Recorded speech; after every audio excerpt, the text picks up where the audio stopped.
Hi friends, good morning. कल 10वीं board का परीक्षा शुरू हो गया था। पहला पेपर हिंदी का था। उसमें 20 बहुविकल्पी प्रश्न थे जो OMR सीट पर भरना था।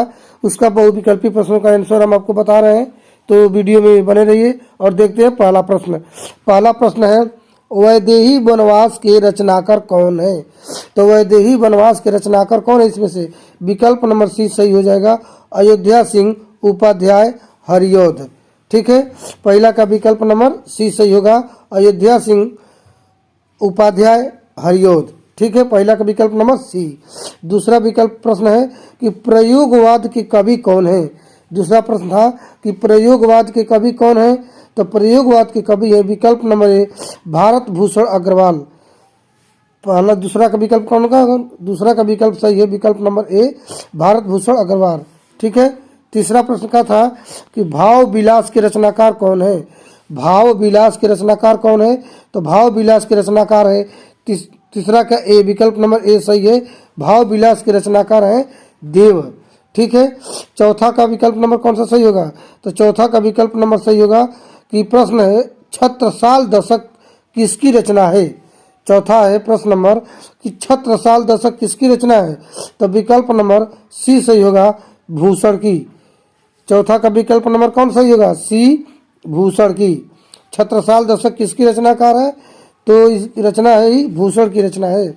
अगला प्रश्न है, कला और बूढ़ा चाँद के रचनाकार हैं।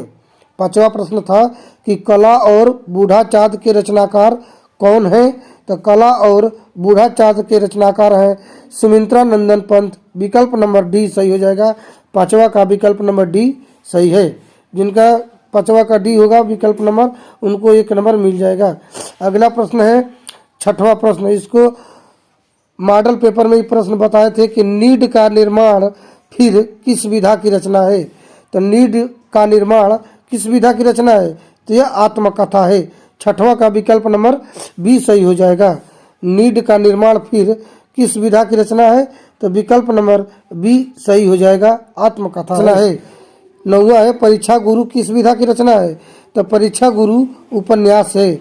परीक्षा गुरु का है उपन्यास है, विकल्प नंबर नौवा का सी सही होगा। ठीक है, 10वां है कि बाल भट्ट की आत्मकथा के रचनाकार कौन है? बाल भट्ट की आत्मकथा के रचनाकार कौन है? तो बी, विकल्प नंबर बी, हजारी प्रसाद द्विवेदी है। बाल भट्ट की आत्मकथा के रचनाकार कौन है? हजारी प्रसाद द्विवेदी। अगला प्रश्न है कि रस के कितने अंग होते हैं? 11वां के 4 होगा, विकल्प नंबर बी, रस के 4 रस होते हैं। तो कौन कौन से रस होते हैं? अस्थाई भाव, विभाव, अनुभाव और संचावी भाव। ठीक है, अगला प्रश्न है यानी कि 11वां का विकल्प नंबर बी सही हो जाएगा। 12वां है, पायो जी मैंने राम रतन धन पायो, पंक्ति में कौन सा अलंकार है?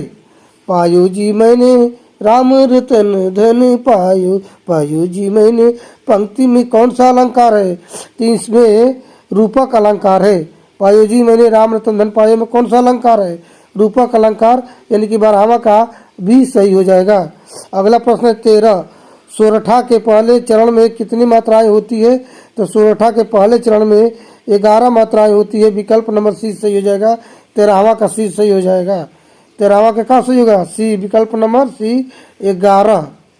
अगला प्रश्न है कि निर्देश शब्द में प्रयुक्त उपसर्ग कौन सा है? तो निर्देश शब्द में प्रत्येक उपसर्ग है निर, विकल्प नंबर सी, 14 के सी हो जाएगा। ठीक है, 15वां है, नील गाय में कौन सा समास है? तो नील गाय में बताइए कौन सा समास है? 15वां का विकल्प नंबर कौन सा सही हो जाएगा? ए, कर्मधारय समास है। नील गाय में कौन सा समास है? कर्मधारय समास है। ठीक है, आइए देखते हैं छठवां प्रश्न।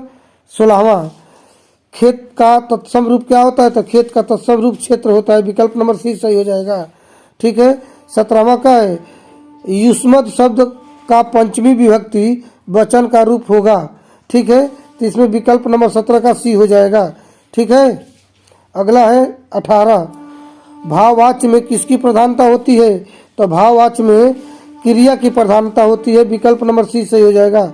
18 के विकल्प नंबर सी हो जाएगा कि भाववाच्य में किसकी प्रधानता होती है? तो क्रिया की प्रधानता होती है। और वाक्य के कितने तत्व होते हैं? तो वाक्य के कितने तत्व होते हैं? तो वाक्य के दो तत्व होते हैं। अभिकारी पद को अन्य किस नाम से जाना जाता है? तो अभिकारी शब्द को अव्यय पद के नाम से जाना जाता है।